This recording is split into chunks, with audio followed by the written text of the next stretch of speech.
ಮೂವರು ಲಷ್ಕರ್ ಇ ತೊಯ್ಬಾ ಉಗ್ರರು ಅರೆಸ್ಟ್. ಜಮ್ಮು ಕಾಶ್ಮೀರದ ಬುಡ್ತಾಮ್ನಲ್ಲಿ ಬಂಧನ. ಗ್ರೆನೇಡ್ ಸೇರಿದಂತೆ ಅಪಾರ ಶಸ್ತ್ರಾಸ್ತ್ರ ವಶ.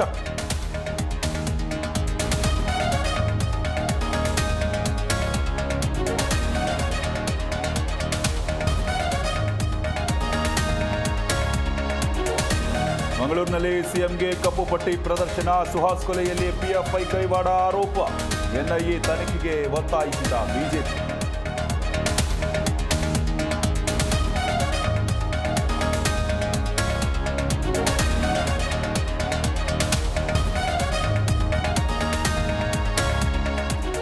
ಮೇ 20ಕ್ಕೆ ಸರ್ಕಾರ ಬಂದು 2 ವರ್ಷ ಪೂರೈಕೆ. ಸಮರ್ಪಣೆ ಸಂಕಲ್ಪದ ಹೆಸರಿನಲ್ಲಿ ಕಾರ್ಯಕ್ರಮ. ರಾಹುಲ್ ಖರ್ಗೆ ಬರ್ತಾರೆ ಎಂದ ಸಿಎಂ.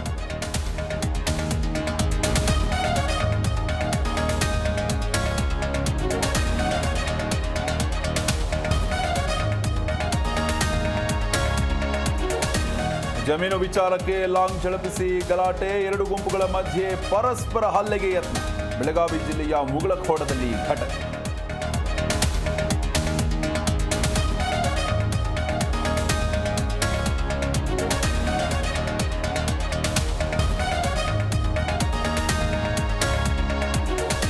ಆಪರೇಷನ್ ಸಿಂಧೂರ ಯಶಸ್ವಿ ಹಿನ್ನೆಲೆ ಮೈಸೂರು ಚಿಕ್ಕಮಗಳೂರಿನಲ್ಲಿ ಬಿಜೆಪಿ ತಿರಂಗ ಯಾತ್ರೆ.